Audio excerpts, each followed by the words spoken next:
Welcome to Washington, East to West Sports. This is episode 124. I am Matt Beatty, joined alongside, as usual, by Sean Beatty and Kevin Ardall. If you want to get involved in the show, go ahead and tweet us.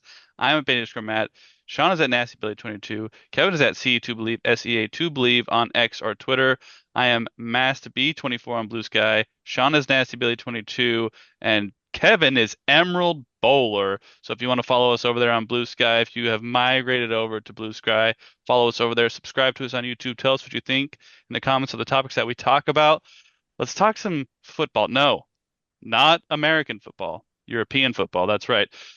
The Sounders did lose to the LA Galaxy in the Western Conference Finals, and they eventually went on to win the MLS Cup, but we are not talking about that today. We are talking about Raul Ruidiaz, the leading goal scorer in franchise history, has left the club. First of all, thanks, Raul, for your two MLS Cups and also your victory last year in the CONCACAF to get us into a topic we're going to talk about in a second. But Sean, are you sad? Did you cry? Did you said cheers? Did you buy a jersey for Rui Diaz before? I don't have a Sounders jersey yet. I have jerseys, but no I jerseys. already got you your Christmas gift, so I'm not buying There you you another thing. So go. Okay, so it was time. I mean, he was a great career, but everyone could see it, including him. He's like, hey, this is I'm on my last legs here. So great career with the Sounders, and a tip of the cap as he leaves. yeah, I mean, 86 goals, club's all-time leading scorer, two MLS Cup titles, the CONCACAF victory in 2022. I mean, you really can't ask for much more contribution from a guy. And I'm not sure if he's done, but I mean, he might play elsewhere if there's an offer good enough. But I mean, he doesn't have anything left to prove. So uh, thank you, Raul, for your years as a Seattle Sounder, and you will be missed. But speaking of one of those victories, you helped us get the 2025 FIFA World Cup club, not the country one, just the club one. That will be here at Lumen Field starting on June 15th. So the Sounders will play Botafogo on June 15th. Say that 10 times fast.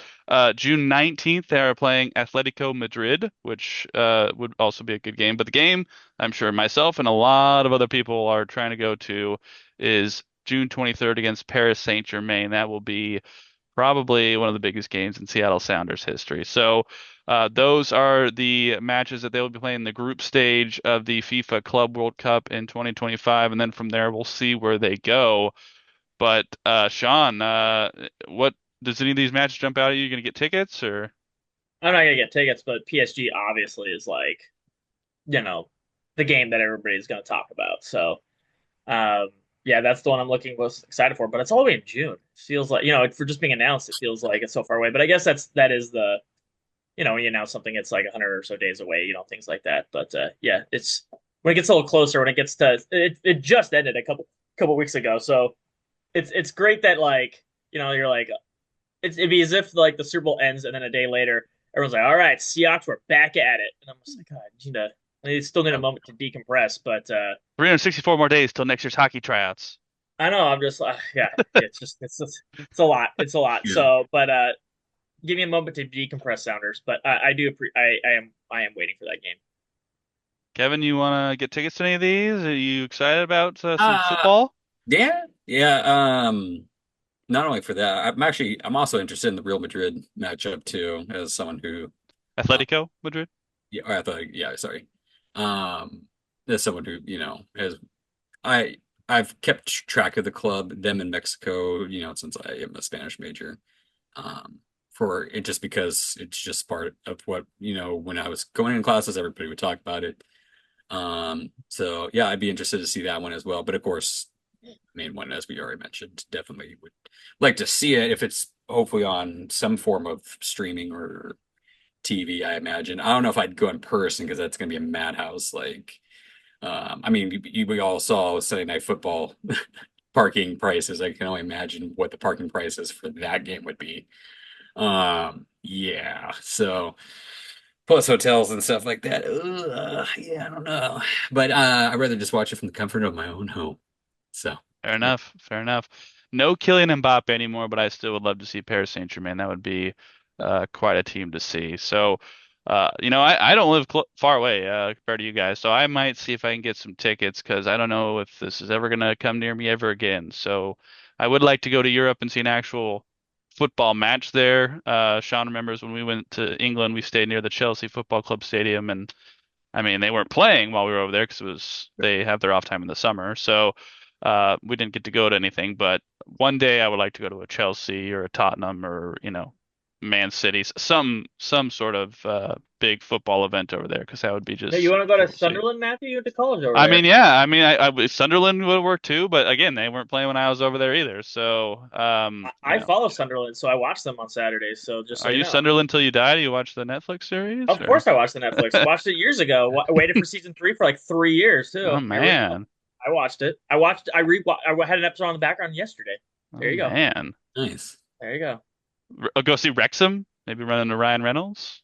I also watch Wrexham on Saturdays, but Oh. that's more of like I just like watching. Like I needed a reason to watch a lower division team, and now that they're higher, basically almost gonna be champions level. I'm like, okay, well, I already have a champions level Well, team. spoiler alert for the show. No, just kidding. Well, if you haven't watched it yet, I don't know what you're doing. It's a I good have to show. watch it. Yeah, yeah. All right. Well, if you want to get tickets to that, I'm not sure when they go on sale, but follow the Sounders and check that out. Let's talk a little bit about the Seattle Kraken, who are currently playing. They are down 2-0. Oddly enough, I walked away from the television 0-0, and now they're down 2-0. So, clearly my fault for not having the game on. So I'm going to put it back on my phone here in a little bit. But, um, Kraken are currently 15-2, sixth in the Pacific Division with 32 points. Uh, Currently 5 points out of Sean's San Jose Sharks. So, Sean, what have you thought of the Kraken in these last few weeks? Um, I would say they're actually, if you look at the other metrics, they're probably exactly where they should be, or not where they should be, but their metrics are. But like some other teams, like they're better than the Blues, who are above them. Blues have like a net crazy, like what is it, -20 goal differential.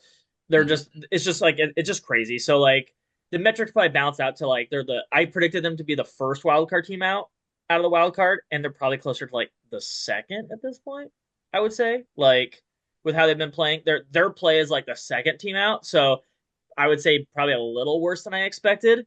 But like if this continues for all 82 games, they'll come up the standings, but I just don't think they'll come up to the point where some Kraken fans thought maybe at the beginning of the year they would. But this is kind of 500 team, 15-15, like the round where they thought they'd be, like I didn't think they'd be anything special. Maybe get a couple more points than 500, but we talked about it before.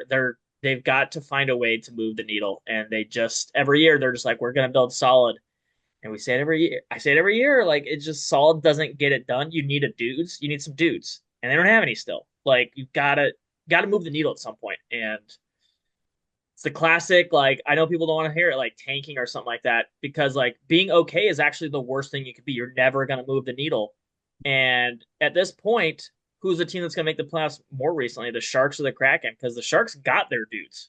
And I don't know if you know, but they're going to have two dudes in the top three, probably rookie of the year voting this year.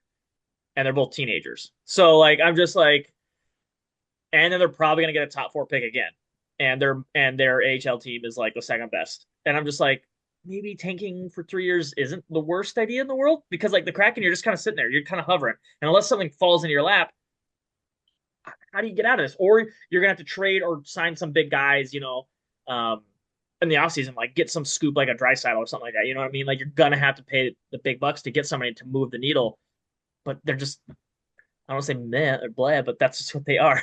It sounds as Yeah, I bad think as that it right sounds. now you're about right. They're fine. Like they're Uh, 15 and yeah. 2. It's not anything to write home about. Not terrible by any And means, but what I was saying out of all the playoffs is like, and I mean, you make this point, Matthew. Like the goal is to get in and see what happens. And yes, like the goal is to get in and maybe see what happens. But like the classic analogy is like they did simulations of like baseball series, and the better team's going to win about 60% of the time, and the worst team's going to win about 40% of the time. The point of what I want to be though in the playoffs is I want to be the 60 and not the 40. I don't want to have to rely on being the 40 and get lucky. I don't want to be the New York Giants and have to have two crazy runs to win a Super Bowl. I want to be the Kansas City Chiefs and be the one seed. Like my Mhm. goal is to be the better team and have less luck needed to make the run.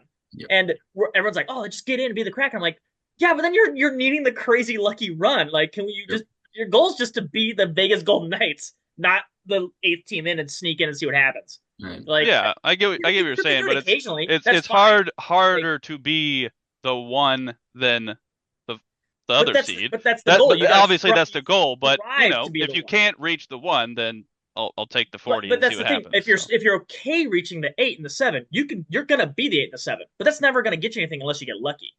That's what I'm saying. Like you need to strive. uh, Being okay is not good enough. Like, and that's actually the worst.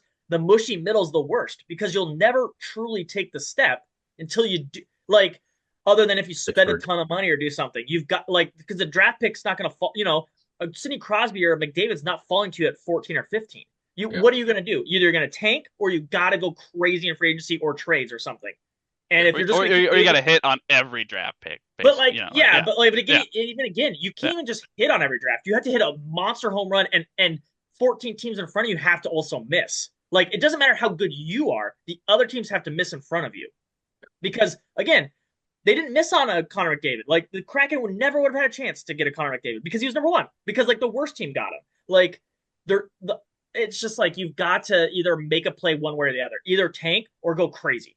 And I don't care either way. Either way is fine, but you got to pick one. I don't want keep being 3 years of the mushy middle, having great depth but no dudes.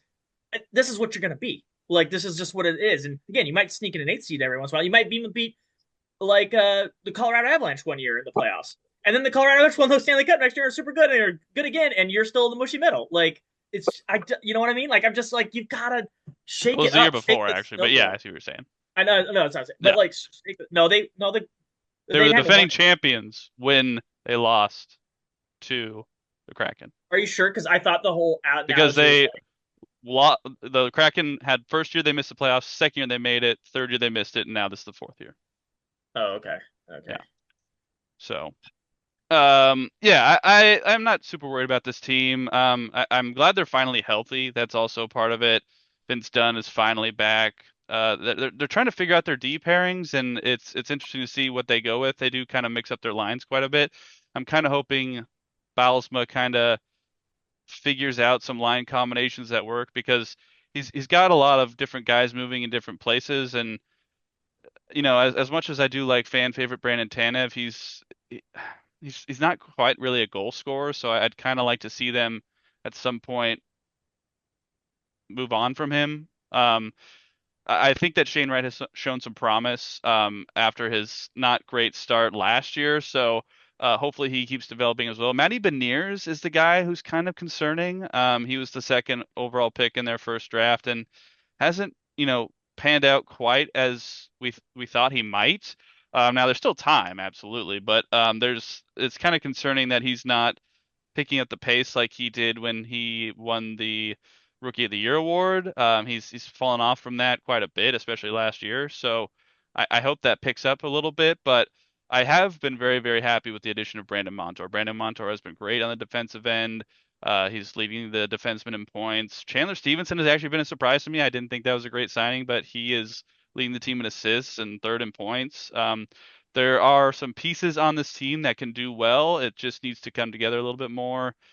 And it's only December. I'm not worried about it until February because that's when it's really going to start mattering because you're going to be more into the I'm going for the playoffs or I'm selling off pieces. So we'll see where this team is at. But at this point in time, the acquisition of Daniel Sprong was a little weird. Like I didn't think that was super necessary. He's barely played, so not really sure what the thought process was behind that move. But at the very least, we have a decent core now with Vince Dunn coming back. So our defense, of course, pretty set. It's just kind of figuring out those line combinations. But hopefully this team will figure it out. And I have tickets starting in January. So if you guys could pick it up around then when I go see the Sharks game, because Sean, I'm telling you, I'm gonna wear my Sharks jersey underneath, and if the Sharks score, I'm ripping my Kraken jersey off. I'm gonna be that guy. I'm gonna be that guy. That's right. Who's your Sharks jersey of? You gonna get a Macklin Celebrini I jersey? have a Thornton. So that should play well with the older fans, I think. Don't shake your head at me, Kevin. I was here at the Sharks until I finally got a team in the Northwest, okay? I'm not Sean with the undying conditional love, okay? I was waiting for a Seattle team. You also rooted for the Red Wings for a while Yeah, I too. had a So Red Wings phase. I understand that. I am not I gonna was let you. young. Yeah. All right. But Anyway, Kevin, any thoughts on the Kraken? No, I mean it's kind of where we thought they would be, essentially, kind of just near 500. And but as Sean kind of mentioned, you don't want to be the Pittsburgh Steelers, essentially. You don't want to be just the team that can sometimes make the playoffs every now and year, but you're like a wild card, and then you Yeah. just are like one and done, Yeah, essentially. and then just get murdered by the Chiefs. You Yeah, know what I mean? Like lose by yeah, 20. Like exactly. what did that Like, do for you? and then you get like a middle of the round draft pick, and then you never Draft really Kenny get Pickett. yeah, you never get any That was crazy superstar. I mean, now this year they got I lucky know. that I was gonna say, let's say that for later, Kevin. We can come back to now. this. Yeah. well. Here's the How thing. many? Yeah, you just hope a Russell Wilson comes to you free agency Yes, for $1 million. yes. If That that happens, then if Leon Draisaitl's like, I'll sign for the Kraken for 8 years at $2 million apiece. Yeah, sure, do that. But now don't hold your breath. at the same time too, they also still have to get by a very hot Bills team, and we'll get into that. But what I'm saying Yeah. is, like, But like at least now they're kind of like you could say like, hey, they could actually do some damage maybe. yeah, Like yeah, yes, they could actually push for an AFC championship if they wanted to. It's just they have a lot of other really good teams in the conference. it's not so much that like it validates if you have to win it. It's that like when the playoffs start, like okay, I could see you winning this. Like it's You're a not contender. crazy to see you Yeah, winning you this. become a Like that's contender. all I ask. Like when it starts, because again, like we talked about it, like the perfect example is like football, Matthew, for those that don't. But like a couple years ago when the Bills and Chiefs played in the semifinals, we all knew that was a Super Bowl, but they Chiefs still had to play an AFC Championship and a Super Bowl. But the second best team was the Bills. But they just happened to play in the second round. That doesn't mean that like oh, the Bills had a crap year. The Bills' goal was to beat the Chiefs because they knew if they beat the Chiefs, they win the Super Bowl. And they just couldn't beat Mahomes with 13 seconds. Like that's just what it is. Like there's no shame in that. You were the guys that gave him the biggest fight. I thought that And was the year that Burrow beat him in KC. Or is that the different year? no, because they won the Super Oh, Bowl that year. I think it was okay. like the next year or something like that. But Okay. like that's what I'm saying. Like it doesn't mean like because it's the draw. Like there's two good teams that could win it, and they happen to draw early on. That's just what it is. But like just be one of the teams when the playoff starts that like you okay, it's not insane. You're not the Giants. It's not insane to say like, hey, you would win the championship. That's fine. And that's all that the Kraken should be rooting for is like, look, we can get to a place where like, hey, if we make the playoffs, everyone's like, hey, the Kraken have a real shot to win it. And that's really all it comes down to. And then you happen to play the Connor McDavid and he goes off for 3 points a game, then he's gonna go off for 3 points a game. Like, you know what I mean? Like he does that all the time. Like it's not a knock on you. It happens. Like Mahomes, he's gonna go for 400 and go playoff Mahomes. It is what it is, but like at least be there and have a realistic shot, not like Kevin said, like be the Pittsburgh Steelers who are rolling out a Kenny Pickett, and you're like, I wonder if this happens, and they lose by 20, and you're like, oh, okay, that was never gonna happen. Like that, just be that. There's a difference in those two things. All right. Well, let us know what you think of the Kraken and the Sounders going to his I'm at Beta Score Matt. Sean's at Sean or Nasty Blade 22. Kevin is at C2 Believe. That's SEA 2 Believe. I am Massby 24 on Blue Sky. Sean is at Nasty Blade 22 on Blue Sky, and Kevin is at Emerald Bowler on Blue Sky. Go ahead, subscribe to us on YouTube. Tell us what you think in the comments below. Let's talk about the Seattle Mariners, and there's not really a lot of news other than the news of the Mariners getting the number 3 pick in the 2025 draft. Um, Kevin, throwing it to you. How big is this? And do they have a projected pick yet? Like, is it, or do we have no idea yet? I haven't looked to really see. I think there are, but this Oh, is Matt Celebrini scored. That guy's really good. I hear. Okay, sorry. you're good. No, this is really big. Like, you're just gonna add to a already stacked farm system. Essentially, we already have a top five, top three farm system in the league, and you're probably going to add another superstar dude to that lineup. Plus, I mean, we're like Jerry Dipoto is just good at finding dudes. Like our drafts have been really impressive ever since Jerry Dipoto kind of took over. So not only with the number three, but with the rest of the draft too. But having the number third all over, it's just going to be another really excellent draft that to where you should start to see some change, in the upcoming years, hopefully, because we're about to see some dudes probably next season or the season after that that have been projected and been doing work down below. It also makes it fun when they finally come to the Everett Aqua Sox, and we can see them live here in Pasco and drool and piss our pants watching them live. So Sean, do you have any inklings about the third pick, or is it I kind of mean, up in there? who knows what the Mariners are gonna do? And But it's draft kind another of like pitcher. Kevin said. Well, they've been hitter heavy recently. They might need to. They're projected to take the Florida State pitcher, who's actually a lefty because the Mariners just do righties and that works and it doesn't matter. But I don't care what handed you are if you get people out like George Kirby. I don't care. But Jamie Arnold is projected to be the third, or there's three guys that are really kind of flip flop. And there's obviously more depending on what you look at, but it's Ethan Holiday, the youngest Holiday. Yeah, there's another one. Oh, Coming out of high school, he's projected one, two, or three. Jace LaViolette, I think, outfielder out of Texas, and then Jamie Arnold, the lefty out of Florida State, who's clearly the best pitcher, from what I gathered, is the best pitcher in the draft. But it's huge. Like getting the third pick was massive because, like Kevin said, like this track record of Jerry has been amazing. Jumping up 14 spots, I believe they're projected for 17th. Jumping up 14 spots or something like that, like was huge. And or no, 11 spots. I think it was 11. They're projected. yeah, it's somewhere Yeah, between there. Is yeah, it a lottery? yeah. Because they Oh, technically had a lottery. Yeah, okay. because they all the teams in the playoffs don't. So they had like a 0.8% chance in the first pick, but they jumped all the way to three, and they were the biggest movers. So and it also, unfortunately for John Stan, means they're now allowed to spend more in the draft. Yeah, you know what I mean. So yes, he can spend more money. It opens up their pool. So I think that one of those three guys look like the consensus. And some people don't think Ethan Holiday is going to go number one. So if you tell me we can get Ethan Holiday at number three, that'd be fantastic. I want all of the Holiday family gene pool in my Mariners pool right now. Oh, Yeah, let's go for it. I don't care if he plays third or shortstop or whatever. Just we'll find a spot for yeah, one of the holidays. Like I don't care. yep. Yeah, it's from my understanding, it's those big three. But the season hasn't started yet. You know what I mean? A lot can change from now to the draft. It often does for baseball, especially. So, I mean, who knows? But that as of right now, that's what it looks like. So it's a pretty big get for the Mariners, honestly. And if nothing else, the extra money they're allowed to spend in the draft is a big get as well. And I've been seeing trade rumors swirling on social media. Are there any that you guys are piquing your interest? Anything that you're like, hell no, or you just kind of seeing what's out there? Kevin? Yeah, the only one that I've seen is that the Mariners are interested in Alec Boehm, who is the third baseman for the Phillies.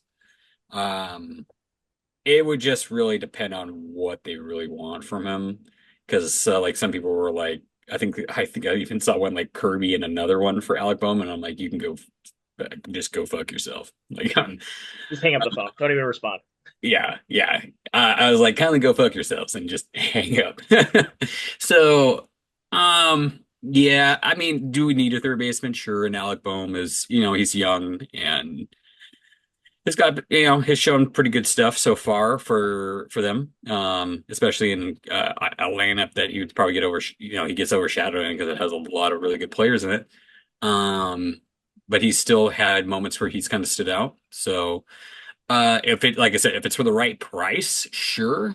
But if they're trying to go for any of our top stuff, they can kindly go kick rocks. Um, Other than that, no, not that I've heard of, because I think it's looking like Bregman's also going to go to the Mets too.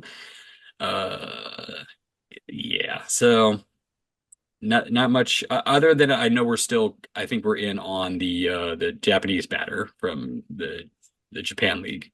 Um, The but second baseman and the pitcher Suzuki. So oh yeah, him too. I think we're kind of in on both of them. So So uh, let me ask you guys this. I've heard stuff about trading starting pitchers, and from what I've heard, it sounds like Dipoto isn't really over. interested. I think because they are in pursuit of the Japanese pitcher, so I'm not going to bank on them getting that guy. But if they don't, are you opposed to a trade of any starting pitcher? I am of the mindset like yeah, let's trade one of these guys. I am personally thinking that we need to trade a starter to get a bat or two back. Like, are you guys? What do you guys think? everyone has a price. Prime Felix Hernandez had a price. Now, so like Patrick Mahomes has a price. Now, you might not want to hear what the price is. You might want to hear it, but again, there is a price. You give me every draft pick you have in the first 4 rounds for the next 8 years, then we could talk. Like, you want to do that? Go ahead. God.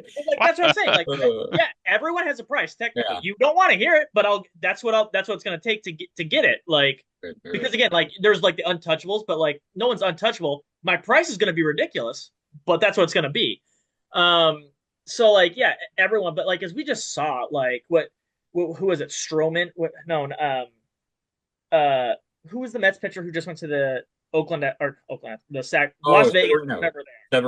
Severino went to the A's. Yes, went to the A's for a ridiculous price. He's making less than Luis Castillo. We got Luis Castillo. Everyone's like, "I'll trade Luis Castillo." His deal is so good for the Mariners. He's such a better pitcher than all these guys getting like $7 million a year more than him. That is such a team friendly deal. So it's like, just trade him. I'm like, I am okay with trading a pitcher, but be very clear here. You are going to pay out your butt to get one of these guys. Any of the five. I am like to Matthew, your point, I will trade one, but I'm not trading them for cheap because everybody wants one of Well, these guys. hold Like on, hold on. When you say cheap, are we talking? to Kevin's So point, when legitimately, because price included in the acquisition, if I wanted Alex Bohm and they said we want Kirby, I said yes, throw on Bryce Harper and we can have the conversation. That's it right there, and I'll give you Harry Ford, and then we'll do 2 for 2. That's my price for George Kirby is pre-arb starting pitcher who's a monster.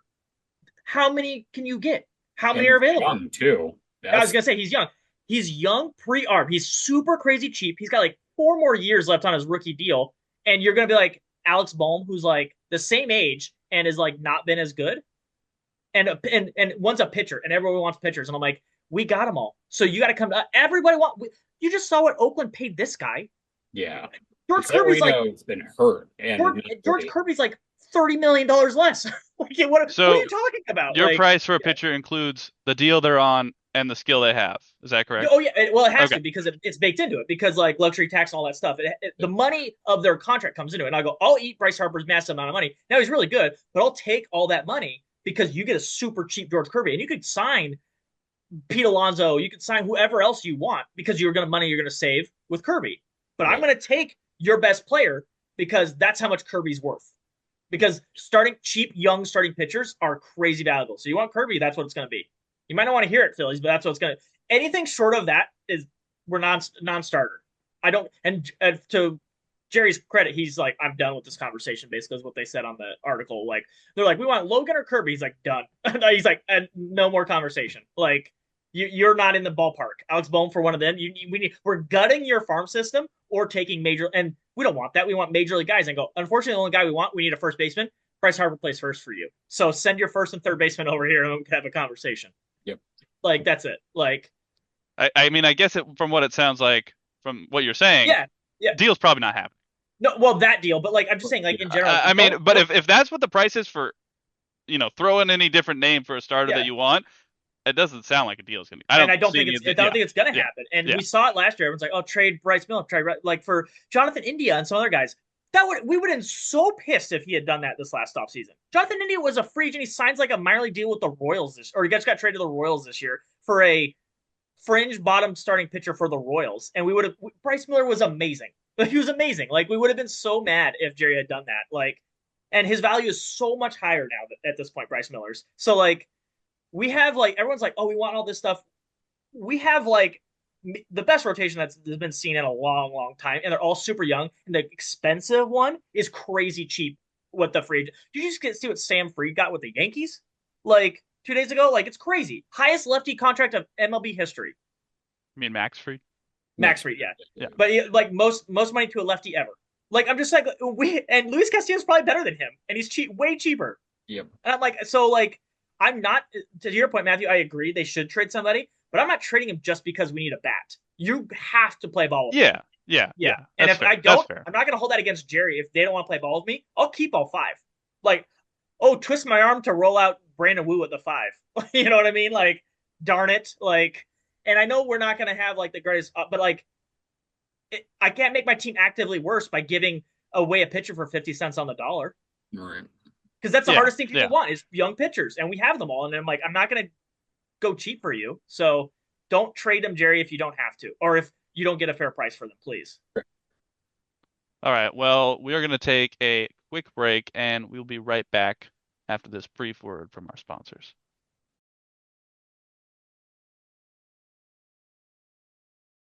One, Welcome back to Washington East to West Sports. Thank you so much to our sponsors and our advertisers. If you want to be a sponsor and advertiser, go ahead and tweet us. I'm at Baker Matt. Sean is at NastyBilly22. Kevin is at C2Believe, SEA2Believe.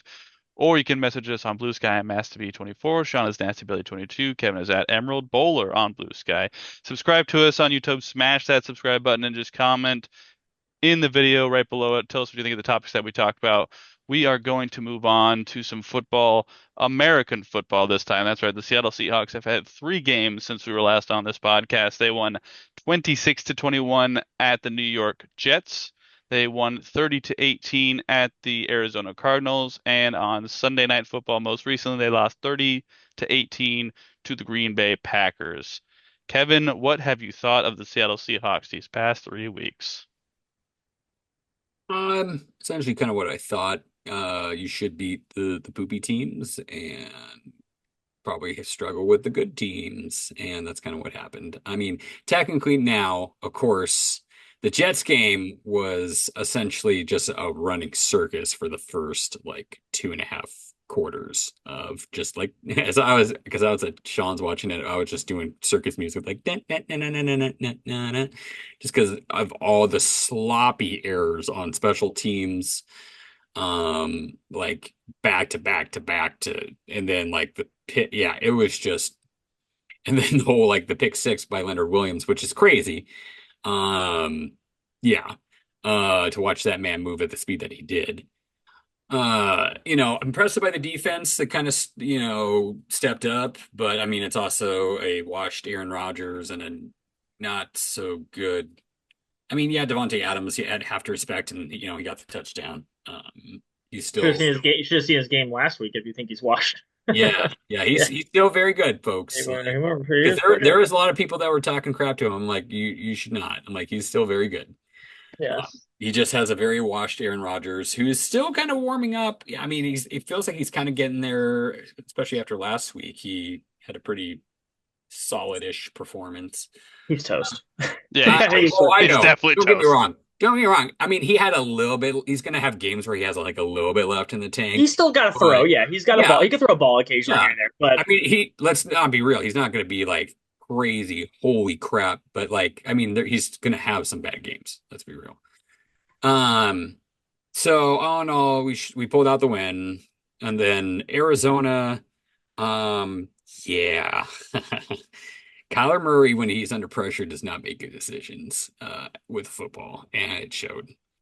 And then it also showed that that defense for Arizona is not quite up to par yet, which is kind of what I thought toward the beginning of the year.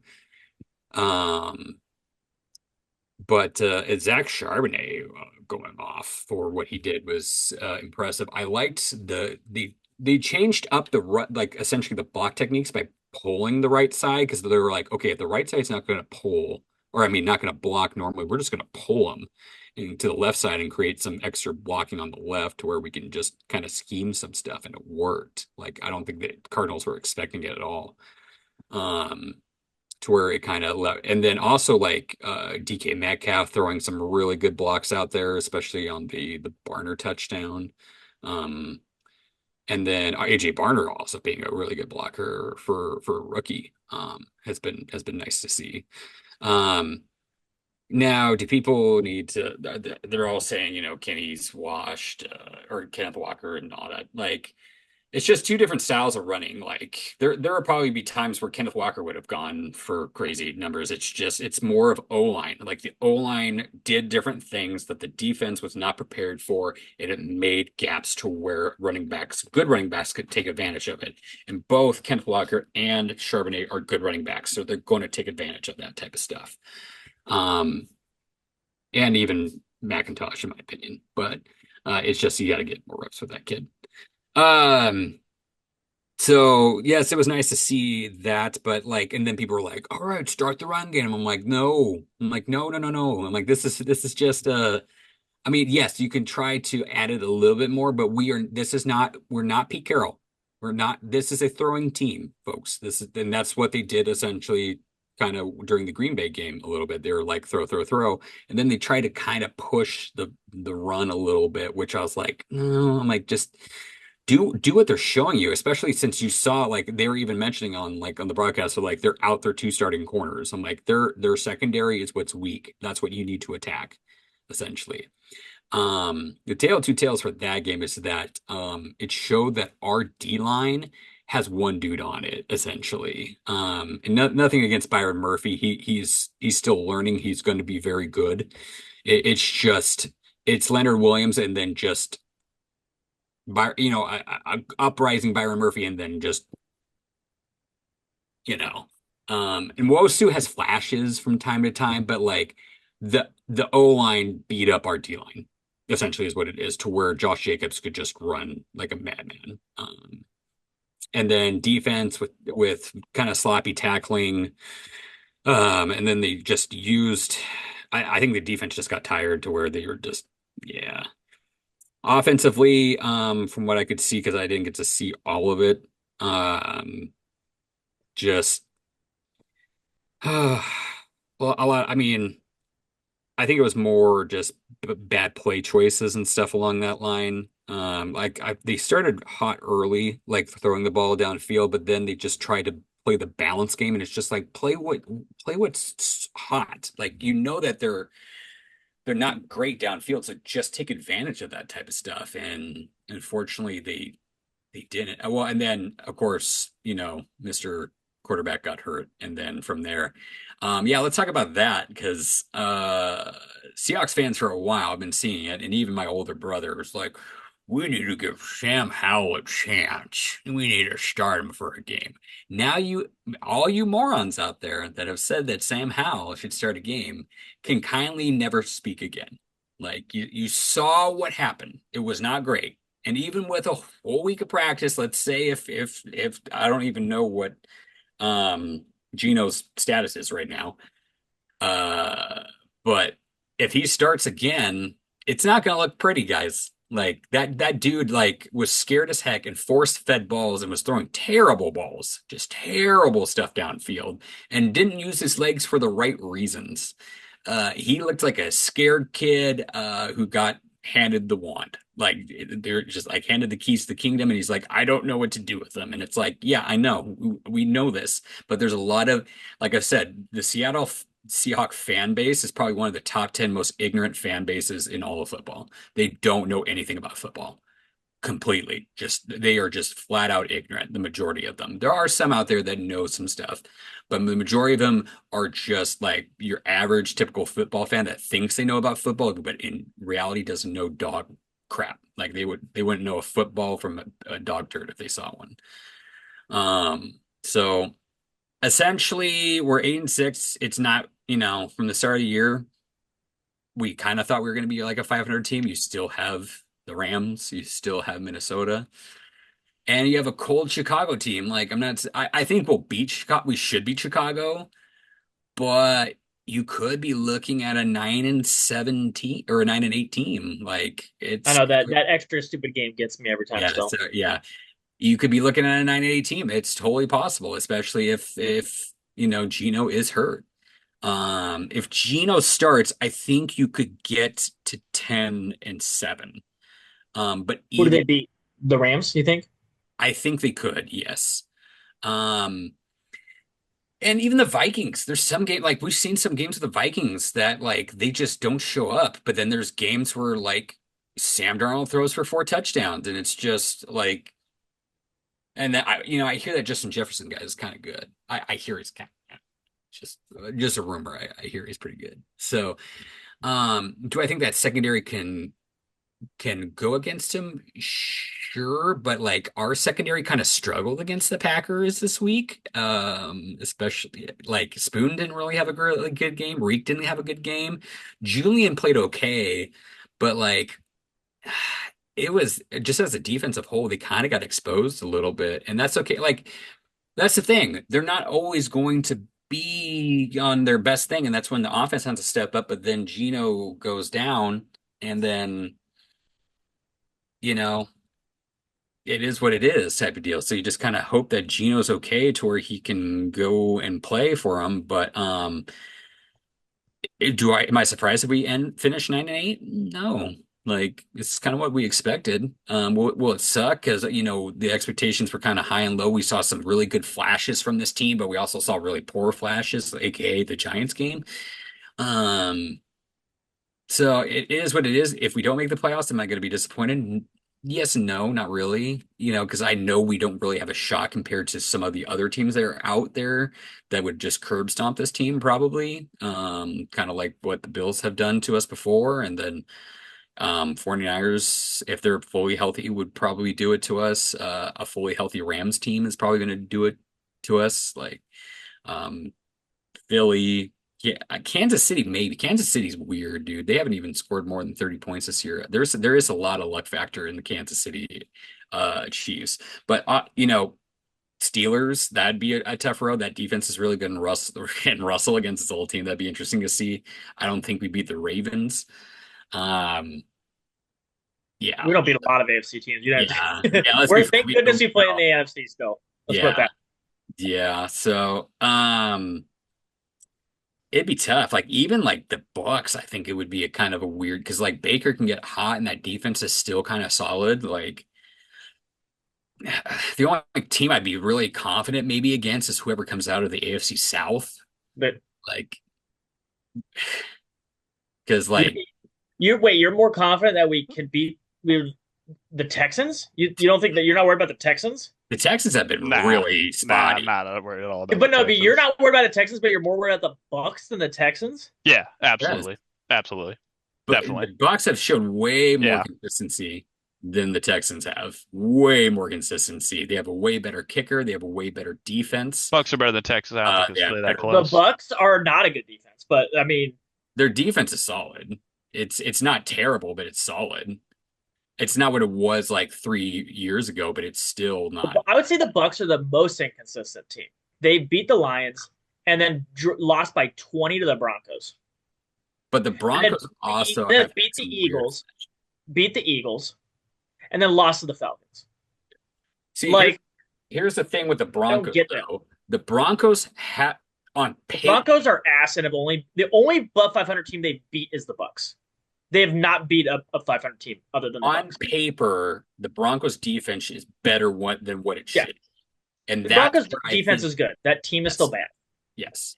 It's just I think a lot of people with the whole play action of Knicks and like the stuff that they have there kind of throws people off and then they just kind of get schemy every now and then. But do I think they're a good team? No. I think they also have a little bit of a luck factor as well.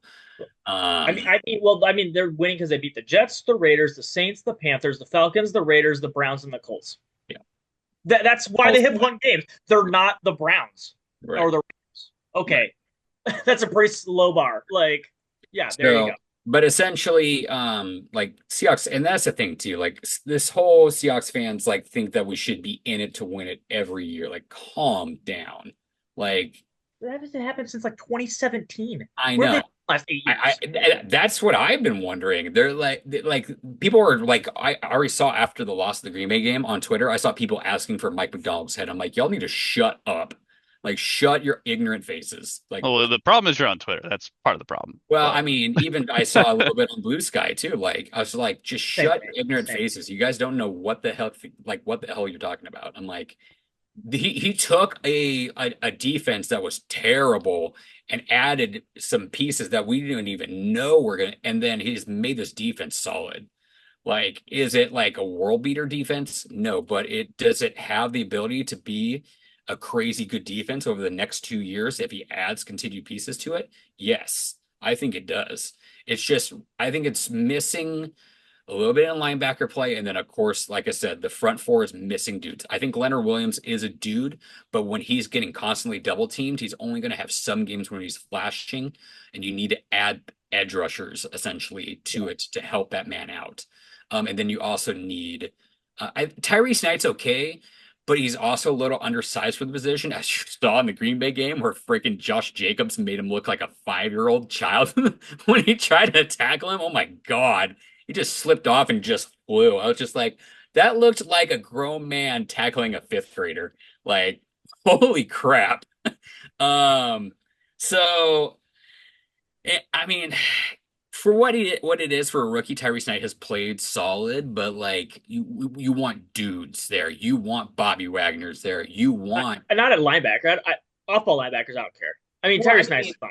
and we went out and got a do I think frick, I'm telling you what's his name that we Ernest got? Jones. Ernest Jones. I think Ernest Jones is a dude. Like Mhm. complete like He's a good he, player. I don't know if he's a dude, but well, yeah, I said when I say a dude, I don't I mean, yes, you want it's pretty star much elite. Like it means elite, basically. Like yes. really good.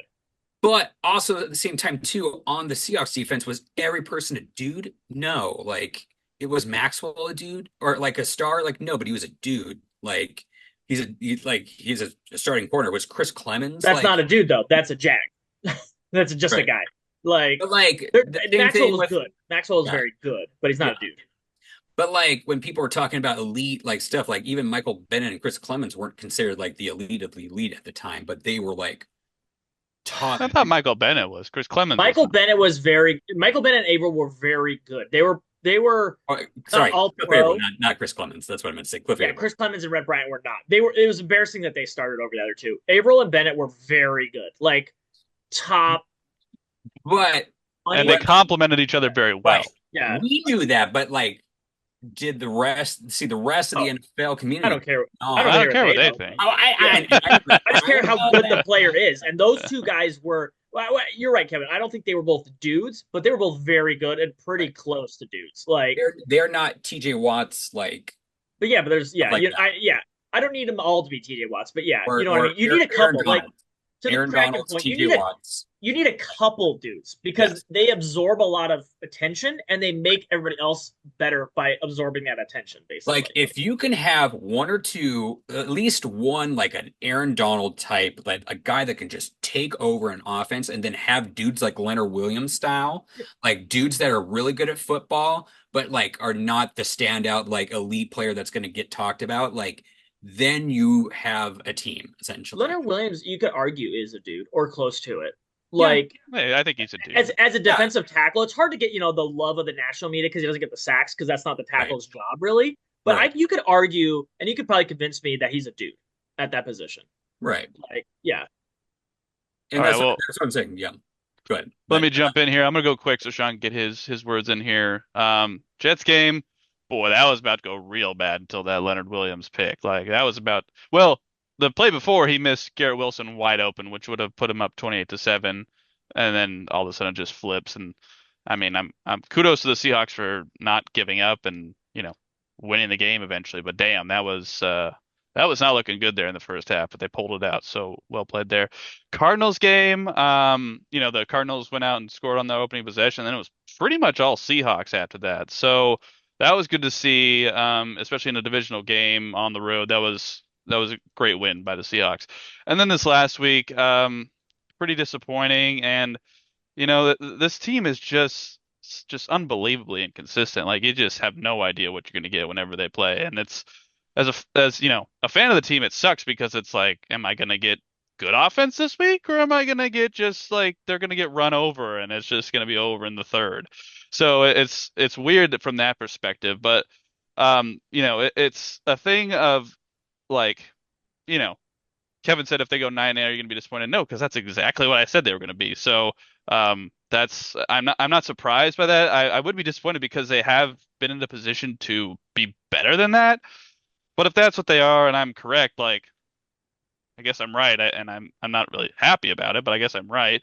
The Geno injury, I've been looking at reports and it's optimistic to play.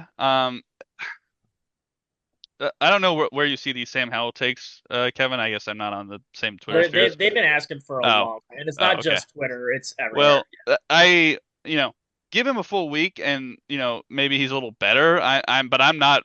If he goes out there in this starter, I don't expect him to win, frankly, against any of the final three opponents. Well, I mean, he's got a chance against Chicago. That's his best chance. But other than that, he does. I don't see any shot of them winning. So if Geno is out for the Vikings game, well, you probably take the L there and then hopefully win the final two, or yourself in a situation where the finale is deciding the I division guess and you win that one. Mike Um, McDonald Mike McDonald said in the presser today that Geno Smith should be able to practice and play this week. Well, that's good news. That's great news Yeah. because without The Geno, G this team is toast. So, That's Mark Condotta. yeah. But the offensive line stuff. I was curious about that yesterday, so I kind of went and looked around and I don't. Has this team had a like consistent starting offensive line at all this season? Like, it just seems like dudes are cycling in and out, guys are going down, and obviously you want to have depth, but when I Oh look at yeah, the or roster, I think retiring or retiring too. or retiring, yeah, or retiring. Yeah. yeah. This Or roster has going out. four rookies on the offensive line, and only, I mean, I think one of them has, Wait, well, who? actually, No, three of them no. have started. I believe Christian It, Haynes, Michael Jarrell, and Satoya Laumea. The only consistent players are Charles Cross, and I believe Laken Tomlinson has started every game, if I'm not Yeah. mistaken. So Abe Lucas is finally back, and he's still getting into the thick of things, and Olu was thrown in there after Connor Williams retired. So, on one hand, this offensive line has had zero consistency, so I can't necessarily say like it's completely like destroyed, but at this point, like I don't see how this offensive, well, 3 games left. There's no way this offensive line creates cohesion enough to be good enough to do the things that you really want to do on offense. So it's going to be a piecemeal at best. Um, and there needs to be, I think, more investment in the offensive line. What that looks like is hard to say at this point because we don't know free agency and what's available in the draft or where we're picking and stuff like that. So it's hard to say what that will look like, but they did invest 3 picks last year, so those guys are not going to jump in and be amazing right away. So that's a difficult expectation to live up to. But it has not been good, and it's just I believe I heard a stat on the fantasy podcast I listened to that uh, uh, Kenneth Walker has been hit behind the line of scrimmage like on 46% of his runs. Like running backs matter to me, but you can't do anything if a guy's hitting you in the backfield for the most part. So it's just like, you can shake a couple tackles, but at some point they're just going to mob you, and you're not going anywhere. So it's Why you draft the you know, O line before the running back? Because they don't matter much unless they get blocking. That's the whole point. well, I mean you can say that about passing too, but so Oh, it's but yeah, just like it's a thing of like Gino has not had great blocking, and he's played pretty well. For me, I've heard a lot of different things about re-signing him, and I talked earlier or before the season about this is kind of his prove it year. I don't know what you guys think. I don't really think he's proved it to me. it depends on the money. I What does he I mean, want? it does depend on the money and what else is available. Like I'm not opposed to Gino being the starter of this team, but he's not top quarterback money. He's mid quarterback money in my opinion. And if he's willing to take that, then I don't mind him being the quarterback. But he's 34. It's not a future quarterback. Like if you're 34, 35, I'm not paying you Kirk Cousins. I'm not paying you like Kirk Cousins got paid. Like it's just not gonna happen. And who's for getting me, benched this yeah, week? yeah. So I'm like, if you are like 32, 33, and I give you like a 5-year max deal because you're playing really well, like fine. But that's just not what Gino is. And if Gino's willing to accept that and come back and play for this team, great. If not, then I mean, find another option. Hopefully that's not Sam Howell, but we'll see what happens. That's And the then question. What is the other yeah, option? and I want to give Sean a little bit of time because I am taking up a little bit of time. But the fan issue, I've seen a lot of people being like purge season ticket holders, blah blah blah.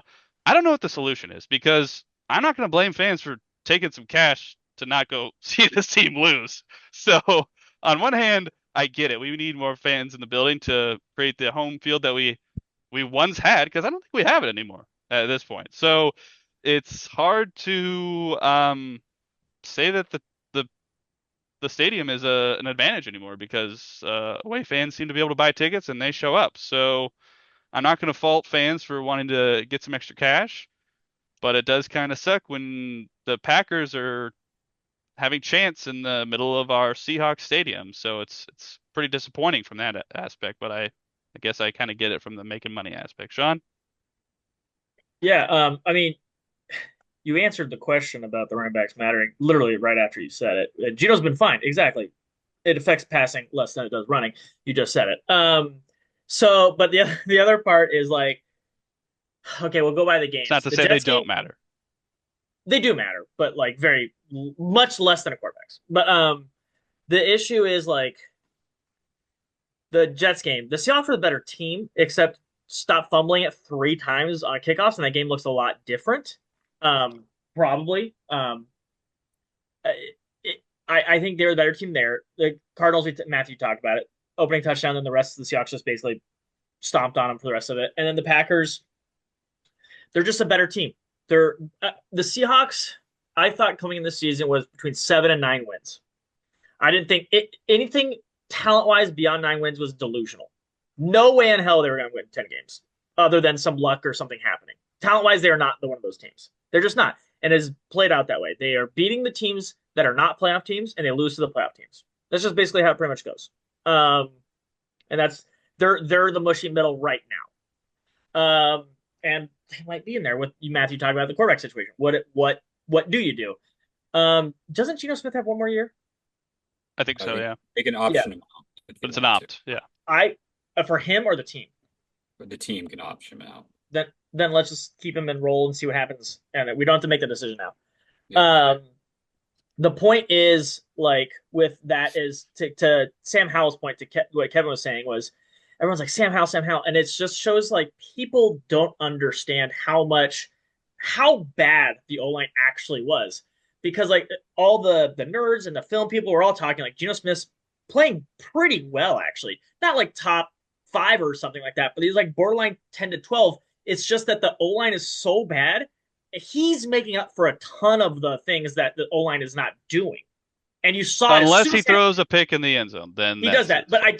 did tweet out that like 2 years ago when the Seahawks made that crazy play, Pete Carroll's rebuild area with trade Russell year, Geno Smith had double the dropped red zone interceptions as anybody else in football. And if like half of those are done, then the Seahawks don't make the playoffs. They're 7 and 9. Probably should have happened that Pete Carroll's fouled a year earlier. We could have sped this up, but the fates didn't have it. Pete Carroll's witchcraft, like I don't know, magically made them drop all those picks or something like that. Whatever fans want to say about that. And I tweeted out the regression is coming back. Geno's now they're not dropping those picks, and that's always kind of been a Geno thing. But other than that, like he makes some crazy throws, does some crazy thing. You saw Sam Howell. What was his first series? Like his first like they said like 8 plays, he had like -6 yards of offense, and like 4 sacks or something like that, or 3 sacks or something.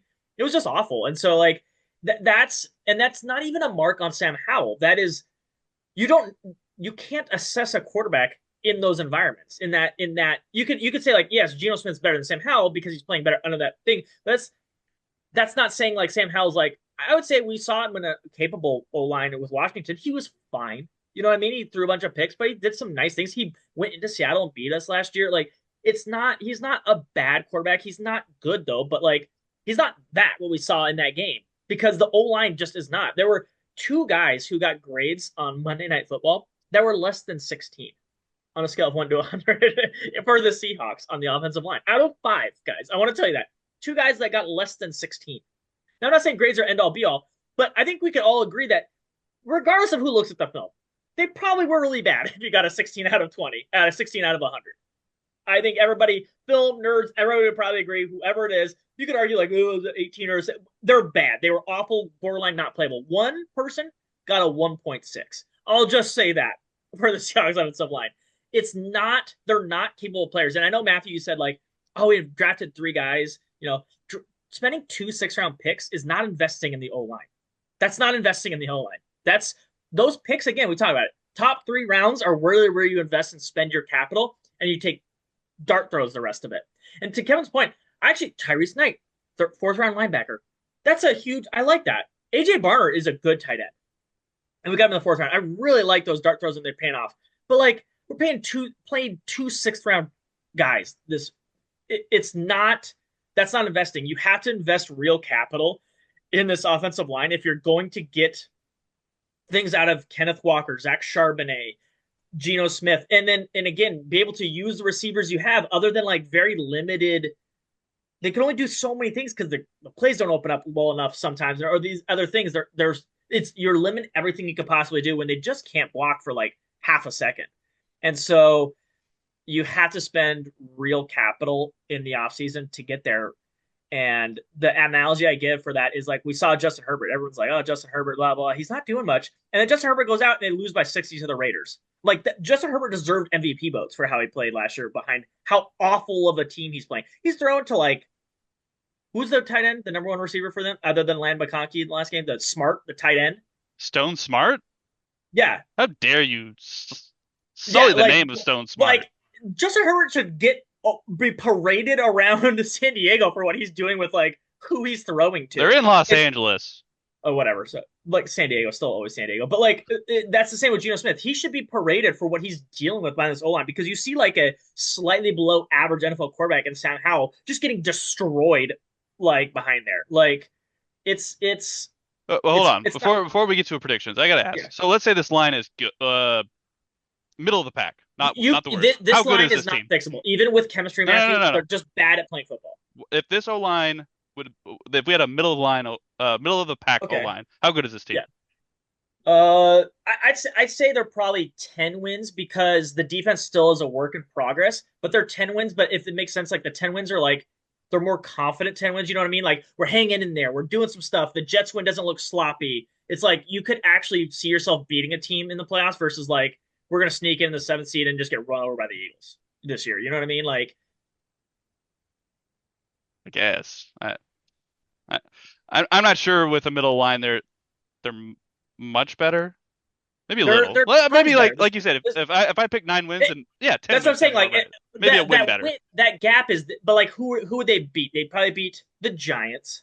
But like, do they beat the Bills? Do they maybe beat the Rams? Maybe. But again, like Oh, they we beat don't the know how the rest Rams. of the season plays out. But like, no, the Rams All just right, kick the crap out of the Seahawks anyways. Like all that's just right. what Sean Let's McVay does. predict But these like final 3 games since we've got Tuesdays that are Christmas Eve, New Year's Eve. All right, Vikings Seahawks. Taking the Vikings. Sean, Vikings. Kevin, I rest Geno Smith. Vikings. Seahawks at Bears day after Christmas. I'm taking the Seahawks. I'm Sean, taking Seahawks. Seahawks. Yeah. and then Seahawks at Rams to end the year January 5th. I'm taking the Seahawks. Sean, Rams. Kevin. Seahawks not in the playoffs. I I think there's enough hype with this team. I'm gonna say Seahawks, but I have a feeling I'm gonna be wrong. All right. Well,